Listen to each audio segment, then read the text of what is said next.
بسم اللہ الرحمن الرحیم والقسم الثانی من اقسام المردود وهو ما يكون بسبب تہمۃ الراوی بالکذب هو المتروک، اور دوسری قسم مردود کی قسموں میں سے اور وہ یہ ہے کہ راوی کے متہم بالکذب ہونے کی وجہ سے ہو تو متروک کہلاتی ہے۔ عبارت کا تعلق جیسا کہ آپ کو معلوم ہے ماقبل سے ہے کہ اسباب طعن بیان کیے گئے اور ان میں پہلا سبب بیان کیا گیا تھا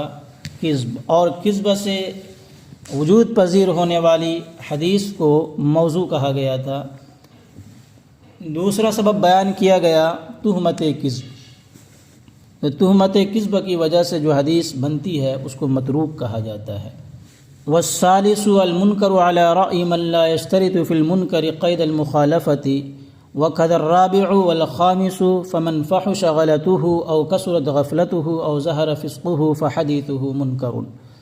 اور تیسری قسم منکر ہے ان حضرات کی رائے کے مطابق جو منکر میں مخالفت کی قید کی شرط نہیں لگاتے ہیں۔ اسی طرح چوتھی قسم ہے اور پانچویں قسم ہے۔ لہذا وہ شخص جس کی غلطیاں زیادہ ہو جائے یا جس کی غفلت زیادہ ہو جائے یا جس کا فسق ظاہر ہو جائے تو اس کی حدیث منکر کہلائے گی۔ منکر کی دو تعریف ہوتی ہیں، ایک کے اندر مخالفت کی جو ہے قید لگائی گئی ہے جس کا ماقبل میں بیان ہوا کہ ضعیف اگر ثقہ کی مخالفت کرے تو ضعیف کی روایت منکر ہو جاتی ہے اور ثقہ کی روایت شاذ ہو جاتی ہے۔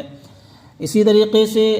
اب یہاں پر ایک منکر یہ ہو گئی ہے تو ان دونوں منکروں کے درمیان عام خاص من وجہن کی نسبت ہے، یعنی ایک مادہ اجتماع ہوگا اور دو مادہ افتراق ہوں گے۔ ثم الوہم وهو القسم السادس وانما افصح به لطول الفصل،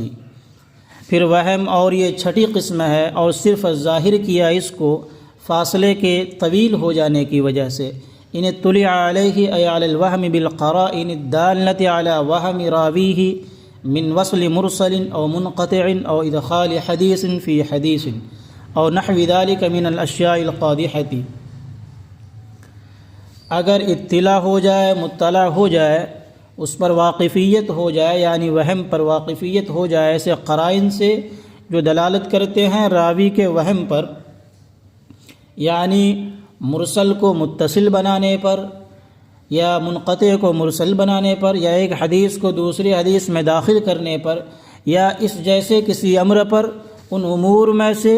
جو قادح ہیں جو جرح کرنے والے ہیں۔ وتحصل معرفة ذلك بكثرة التتبع وجمع الطريق فهذا هو المعلل، اور اس کی معرفت حاصل ہوتی ہے بہت زیادہ تلاش کرنے سے اور سندوں کو جمع کرنے سے، لہذا یہ معلل ہے۔ یہاں پر سب سے پہلے ایک بات یہ سمجھیں کہ وہم کی وجہ سے جو حدیث وجود پذیر ہوتی ہے اس کو معلل کہا جاتا ہے۔ وہم کہتے کسے ہیں وہ بات بیچ میں بتلائی گئی ہے۔ اس کے علاوہ آپ یہ سمجھیں کہ یہاں پر جواب دیا گیا کہ ثم الوہم وهو القسم وانما افصح به، یعنی اس سے پہلے جو قسمیں آئی تھی وہاں کہا تھا الاول الثانی الثالث الرابع الخامس، یہاں پر السادس کہنے کے بجائے الوہم کہا ہے۔ تو اس کی کیا وجہ ہے؟ یہ کہا کہ اجمال اور تفصیل کے درمیان بہت زیادہ فاصلہ ہو گیا تھا کہ شروع میں اجمال آیا تھا، بیچ میں الاول الموضوع والثانی المتروک الثالث، اس یہ طویل فاصلہ ہوا، اس فاصلے کی وجہ سے لفظ کو ظاہر کر دیا گیا۔ فاصلے کی وجہ سے اس کی طرف اشارہ کرنے کے بجائے بالکل مرجع ہی کو ذکر کر دیا۔ یہی جواب آگے بھی ہے، مخالفت ثقات وغیرہ کا آگے لفظ بھی اسی طرح استعمال کیا گیا ہے۔ آگے یہ بتلایا گیا کہ وہم پر اطلاع کیسے ہوتی ہے، اس کے بہت سارے قرائن ہیں۔ راوی کے وہم پر کیسے ہوگا کہ بعض مرتبہ وہ متصل حدیث کو جو ہے منقطع حدیث کو متصل بنا دیتا ہے، مرسل کو متصل بنا دیتا ہے، ایک حدیث کو لاتا ہے، ایک حدیث کا متن اور دوسری حدیث کی جو ہے سند کو داخل کر دیتا ہے، یا اس طرح کوئی کام کرتا ہے تو اس کی وجہ سے حدیث کیا ہو جاتی ہے، معلل ہو جاتی ہے۔ اور یہ بھی بتلایا کہ حدیث معلل کو پہچاننا یہ سب کے بس میں نہیں ہوتا ہے، اس کی پہچان بہت ہی مشکل ہے، جس کو آگے انہوں نے بیان کیا ہے، جس کا خلاصہ آپ ابھی سن لیں کہ معلل کی پہچان یا علوم حدیث کی بہت ہی غامض قسموں میں سے، ادق اور باریک قسموں میں سے، مشکل ترین قسموں میں سے ہے۔ اور یہ بھی بتلایا کہ اس کام کے لیے بہت زیادہ صلاحیت کی ضرورت پڑتی ہے، مثلا ذہین ہونا، ذہین و فطین ہونا، حافظہ بہت زیادہ قوی ہونا، وسیع ہونا، تمام راویوں کے احوال سے واقف ہونا، معرفت کاملہ ہونا، راویوں کے احوال سے کامل و مکمل طریقے پر واقف ہونا، اسی طریقے سے اسانید و متون پر ملکہ حاصل ہونا۔ اس کے بعد آدمی اس لائق ہوتا ہے کہ وہ اس معلل کے بارے میں بات کرے۔ اسی لیے بہت کم ہی حضرات ہیں جنہوں نے اس پر بات کی ہے، جیسے ان میں سب سے پہلے جو علی ابن مدینی ہیں، احمد ابن حنبل ہیں، امام بخاری ہیں، یعقوب ابن شیبہ ہیں۔ یہاں پر اس نسخے میں ابی کا لفظ لکھا ہوا ہے، یعقوب بن شیبہ ہیں، ابی کا لفظ نہیں ہے، اور ابو حاتم ہیں، ابو زرعہ ہیں، دارقطنی ہیں۔ اور آخر میں ایک بات یہ بتلائی کہ اتنا مشکل فن ہے کہ اتیت کے باوجود معلل کبھی کبھار حدیث کو معلل قرار دینے کے بعد وجہ تعلیل بیان کرنے سے قاصر رہتا ہے، وہ یہ نہیں بتلا پاتا ہے کہ یہ حدیث کیا ہے، حدیث معلل ہے۔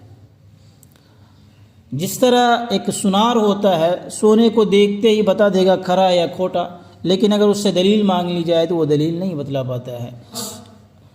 محدث ابو زرعہ جن کا ذکر یہاں پر ہے، ان کے پاس آیا اور کہا کہ آپ حدیث کو معلول اور معلل قرار دیتے ہیں،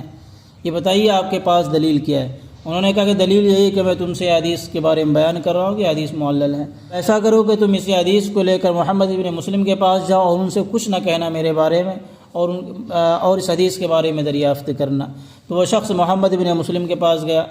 پھر یہ کہا کہ ان کے پاس جانے کے بعد تم ابو حاتم کے پاس چلے جانا۔ پھر وہ شخص ابو حاتم کے پاس چلا گیا، وہاں جا کر کے ابو محمد ابن مسلم کے بارے میں ذکر نہیں کیا، ابو زرعہ کے بارے میں ذکر نہیں کیا، ابو حاتم سے پوچھنے لگا کہ یہ حدیث کیسی ہے۔